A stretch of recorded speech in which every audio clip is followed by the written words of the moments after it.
আসসালামু আলাইকুম। আমি মোহাম্মদ জাহাঙ্গীর আলম কোরিয়া থেকে বলতেছি। আমরা এখানে দীর্ঘদিন আছি, কোরিয়াতে কাজ করতেছি, প্রবাসী জীবনে আছে এখানে। কিন্তু আমরা উদ্বিগ্ন আমাদের দেশের যে পরিস্থিতিগুলো বর্তমানে, রাজনীতি পলিটিশিয়ান যে হিংসাত্মক রাজনীতি, একজন আরেকজনকে কিভাবে ঘাট করবে, কিভাবে ই করবে, এটা নিয়ে তারা ব্যস্ত। কিন্তু তারা দেশ ও জাতি নিয়ে কোনো ব্যস্ত নেই। তাদের নিজের দলীয় কীভাবে চাঙ্গা করবে, আরেকজনকে কীভাবে গাইড করবে, সেটা নিয়ে তারা সারাক্ষণ ব্যস্ত থাকে। তাই আমরা এখানে যারা প্রবাসীরা আছি, আমরা আমাদের দেশের পরিস্থিতিটা নিয়ে আমরা খুবই উদ্বিগ্ন এবং মর্মাহত। আমরা কত কষ্ট করে এখানে উপার্জন করছি, টাকা পয়সা দেশে দিচ্ছি, পেমেন্টে দিচ্ছি, আমাদের যে টাকাগুলো এটা আমাদের সে ইকোনমিক্সও আপ হইতেছে। কিন্তু তারা দেশের প্রবাসীতে আমাদের দেশের ভাবমূর্তিগুলো যে নষ্ট হইতেছে বিদেশের বাড়িতে, আমাদেরকে নষ্ট করতেছে, আমরা অপমানিত হইতেছি মানুষ, বিদেশি মানুষের কাছে, তারা এটা বুঝে না। কিন্তু আমাদের টাকা দিয়ে বাংলাদেশি ইকোনমিক্স আপ হচ্ছে এবং ই হচ্ছে, কিন্তু তারা এটা ভাবতেছে না। তাই আমি এখন আমার কিছু প্রবাসী বন্ধু বাঙালিদেরকে জিজ্ঞাসা করতেছি, আমি বর্তমান যে পরিস্থিতি, তারা কিভাবে নিতেছে এই বর্তমান পরিস্থিতিগুলো পর্যবেক্ষণ, তাদের কাছে আমি জিজ্ঞাসা করতেছি। এমন একটা পর্যবেক্ষণ দেখুন, ওকে, আমি এমন যাইতেছি, সে আজ দীর্ঘদিন কোরিয়াতে আছে, কাজ করতেছে। আমি তার কাছে যাচ্ছি, সে কি বলে বাংলাদেশের যে বর্তমান পরিস্থিতি পলিটিক্স নিয়ে, তার ভাবনাগুলো আমি আপনাদের সম্মুখে তুলে ধরছি। ওকে ওকে ভাই, আচ্ছা, আপনি কোরিয়াতে কত বছর ধরে আছেন এখানে? কোরিয়াতে আমার 6 বছর শেষ, 7 বছর পড়েছে। আচ্ছা, আপনার যে একটা প্রশ্ন করি, আপনি একদম পুরো প্রশ্ন উত্তরটা দিবেন। এই যে আমাদের বর্তমানে যে বাংলাদেশের যে পরিস্থিতি, যে পলিটিক্স, আমি জানি না আপনি কোন দল করেন, কি দল করেন, সেটা আমার জানার কোনো প্রয়োজনও নেই। কিন্তু আমি জানি আপনি একজন বাংলাদেশ, সেই হিসাবে আমি জিজ্ঞাসা করতেছি, বাংলাদেশের দায়িত্ববোধ থেকে এই যে বাংলাদেশের যে বড় বড় দলগুলো যে পলিটিক্স একজন আরেকজনকে হিংসাতে ঘায়াল করতেছে, একজন আরেকজনকে কিভাবে ধ্বংস করবে সেই নিয়ে চিন্তা ভাবনা করতেছে, এবং যে বাংলাদেশের যে পরিস্থিতি কিভাবে উন্নত করবে দেশের জন্য ভাবে না, আমার মতে জনগণের জন্য ভাবে না, তাদের নিজেদের জন্য ভাবে, তাদের নিজেদের জন্য পলিটিক্স করতেছে। এই নিয়ে আপনাদের কি মন্তব্য? আমার এরা আপনার জিজ্ঞাসা, আপনার দেশের জন্য যারা রাজনীতির জন্য, তাদের এই যে পলিটিক্স, আপনি কি একটু বলবেন? কি বলবো ভাই, দেশের রাজনীতি পরিস্থিতি, অ্যাকচুয়ালি আমি দেশের রাজনীতি পছন্দ করি না। যে রাজনীতি দলগুলাই আছে তাদের কারোই উদ্দেশ্যটা আমার ভালো লাগে না, এই জন্য কাউকে আমার পছন্দ হয় না। আর রাজনীতির যে অভিজ্ঞতা, এটা আমার তিক্ত অভিজ্ঞতা বলতে পারেন।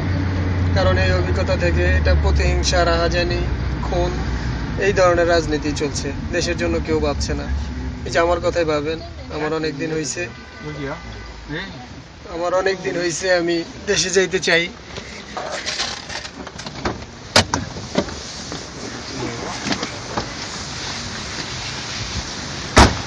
এই আজকে কোরিয়াতে দীর্ঘদিন হয়ে গেছে, এখন দেশে যাওয়ার অনেক ইচ্ছা, কিন্তু যেতে পারছি না।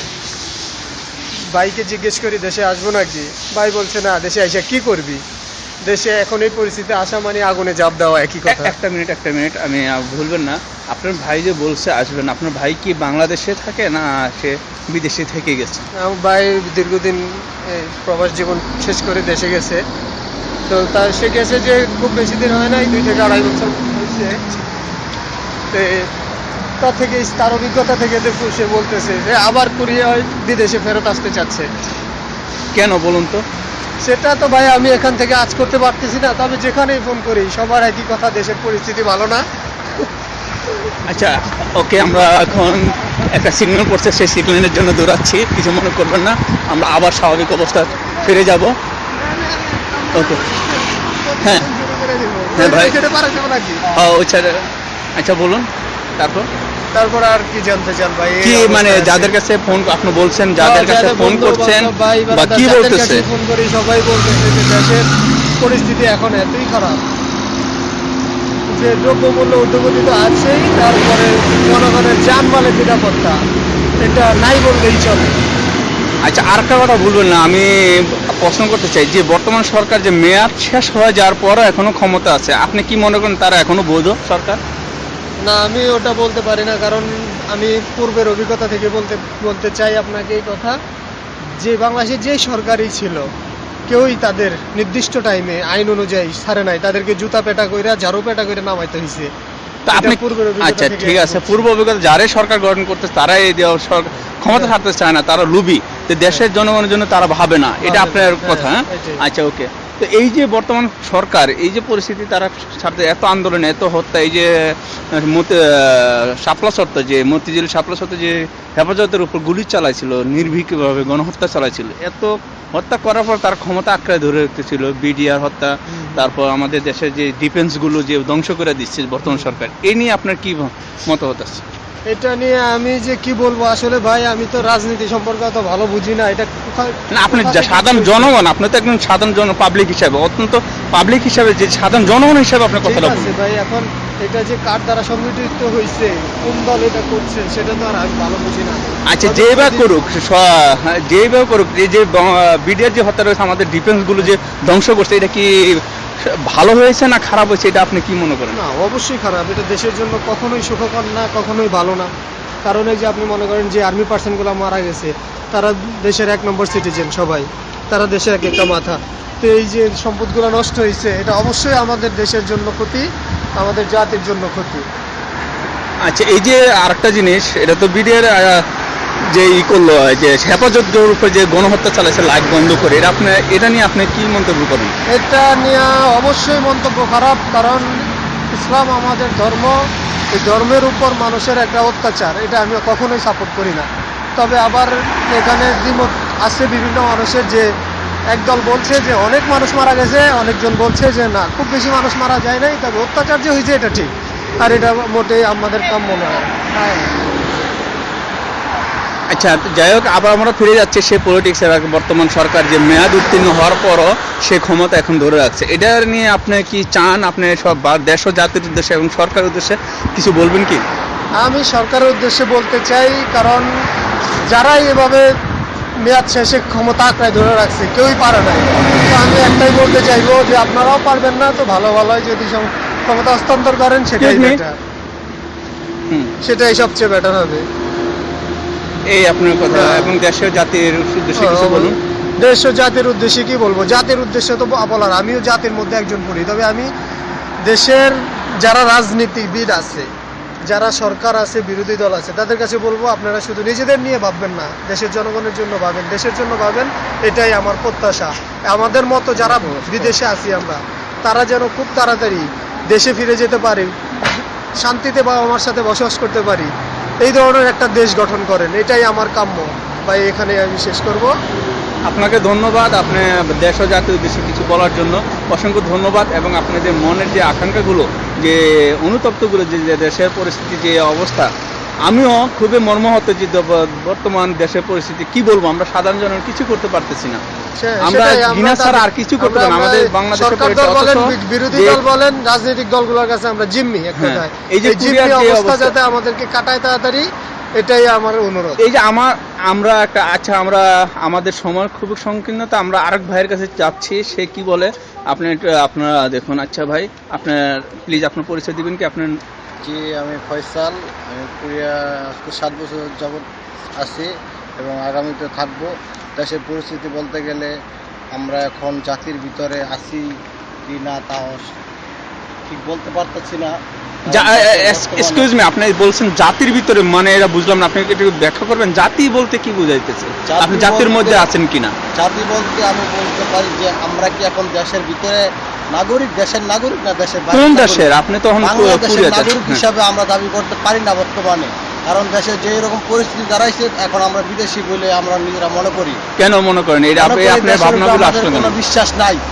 কেন বিশ্বাস নাই? আমাদের দেশের উপর বিশ্বাস নাই, কারণ যেই সরকারের ক্ষমতা আসে বর্তমানে, সেই সরকারের দেশটা নিজের বলে মনে করে, তখন বাইরের দেশের মানুষের প্রতি তাদের কোনো শ্রদ্ধাশীল থাকে না। কারণ এই বাইরের দেশের শ্রমিকেরা আজকে বাংলাদেশের এই উপরে এতটুকু উঠানো হয়েছে, যার কারণে আমি মনে করি যে আমাদের সরকারে তারা কোনো গ্রাহ্য করে না এবং আমাদের কোনো দাম দেয় না। যার আমরা মনে করি সরকার তার নিজের অর্থ সম্পদ নিজে বসানোর জন্য এখন যে পায়তারা করতেছে, দেশের ধ্বংস করে ফেলাইতেছে, তারা কখনো এই দেশটারে নতুন করে একটা জাতি করতে পারবো না। যে জাতি ছিল সে জাতি ধ্বংস হয়ে গেছে, এখন এই জাতি কবে দাঁড়াবে তা আমি সঠিক বলতে পারি না। তবে আমি খুবই আশাবাদী যে এই সরকার ধ্বংস হওয়ার পরে যদি নতুন সরকার গঠন হয় তবে অবশ্যই দেশ দাঁড়াতে পারে। তা আপনি মনে করেন কি এখন কি সরকার ধ্বংসের পথে না, যে সরকার এই যে এত দেশ- আন্দোলন? সরকার ধ্বংসের পথে না, কিন্তু দেশ এখন ধ্বংসের পথে। সরকার কখনো সরকার ধ্বংস বলতে গেলে সরকার নিজে ধ্বংস হতে চায় না, জাতিকে ধ্বংস করতে তাই পারা করছে। এবং কি বিরোধী দল যারা আছে তাদেরকে দেশ ছাড়া করার চিন্তা বা তারা করছে। তা আমি আপনি মনে যে করি- বলেন বিরোধী দল, আপনি কি কোনো দলীয় করেন বা কোনো আমার রাজনীতি কোনো করেন? দলীয় নাই, কিন্তু আমি মনে করি যে নির্দলীয়ভাবে কথা বলতে গেলে এখন যেই কথা আমি বিরোধী দল বলতে যাই সেটাই এখন আমার অপরাধ। না, আপনার কথাবার্তাতে কি তীক্ষ্ণ আছে? আপনি বিরোধী দল এখানে যোগ করছেন, বিরোধী দল মানে সাপোর্টিং করছেন, আপনি কেন? বিরোধী দল বর্তমানে যারা নির্দলীয় আছে তারা এখন নির্দলীয়ভাবে কথা বলতে গেলেই তাদেরকে এখন বিরোধী দল বইলা দোষারোপ করা হয়। এখন নির্দলীয়ভাবে লোকগুলো এখন কোথায় যাবে? তাদের বাস্তবহীন এখন জীবন, তারা কোন দলে গিয়ে ঠেকবে, তারা বলবে না কি? এখন তাদের মুখের কোনো ভাষা নেই। ঠিক আছে, ধন্যবাদ আপনাকে, আপনি যে মনের ধন্যবাদ ক্ষোভগুলো ভাই, প্রকাশ আমি করলেন। মনে করি যে ওকে, শীঘ্রই দেশ- আপনার এই ভাষাগুলো আমরা জনগণের সাথে সম্মুখীন করব, জনগণ কতটুক শেয়ার করে বা কতটুক সাপোর্টিং করে এবং জনগণের উপর ছেড়ে দিলাম।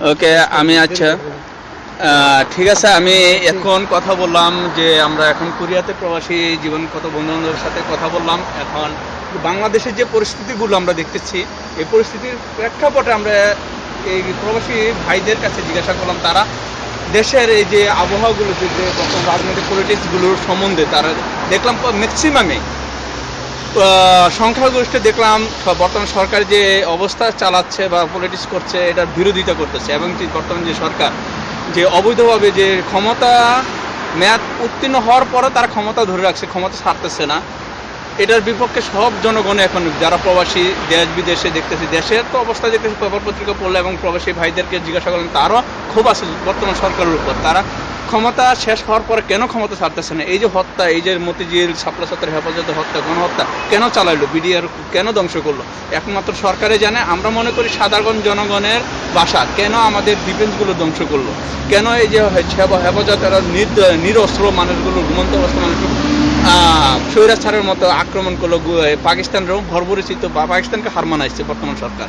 যাই হোক, আমি সে অত দূর যাব না। আমরা সাধারণ জনগণের কাছে যে ভাষাগুলো বললাম, বর্তমান সরকারের যে পরিস্থিতিগুলো খুবই ঘৃণার চোখে তারা দেখছে। আমি মনে করি বর্তমান সরকার এটা যদি তাদের সম্মুখে যায়, তারা বুঝে, যদি তাদের জ্ঞানটুকু পর্যন্ত থাকে, যদি তাদের মূল্যবোধ থাকে, তারা যদি থাকে, যে মনুষ্যত্ববোধ যদি থাকে, তারা অবশ্যই ক্ষমতা ছেড়ে যায় তত্ত্বাবধায়ক সরকারের আমলে হস্তান্তর করবে, এটা আশা করি। যাই হোক, আমার সরকারের কাছে উদ্দেশ্য একটাই, আপনার জনগণের কথা বলছেন না আমি দলীয় সরকারের কথা বলছেন না, আপনি এটা দেশের কথা চাইতেছে বলেন। বাংলাদেশের জনগণ চাইতেছে তত্ত্বাবধায়ক সরকার।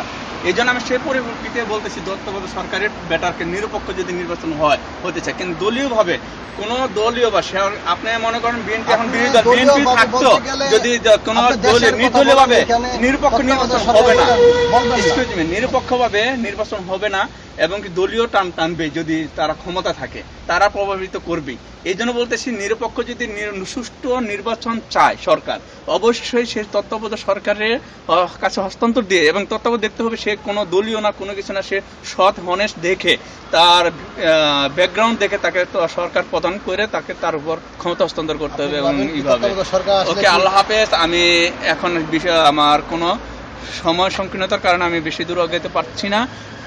আপনারা ভালো থাকেন, দেশবাসীর কাছে আমার এটি অনুরোধ, এবং সরকারের কাছে অনুরোধ, আপনারা নির্দলীয়ভাবে তত্ত্বাবধায়ক সরকারের কাছে ক্ষমতা হস্তান্তর করে দেশ ও জনগণের যদি উপকার চান, যদি কল্যাণ চান দেশ জাতির, তাহলে আপনারা ক্ষমতা হস্তান্তর করে আমাদেরকে এই পরাধীন থেকে আমাদেরকে স্বাধীনতা দেন, মুক্তি দেন আপনাদের নোংরা পলিটিক্স থেকে। আল্লাহ হাফেজ। জয় বাংলা। জয়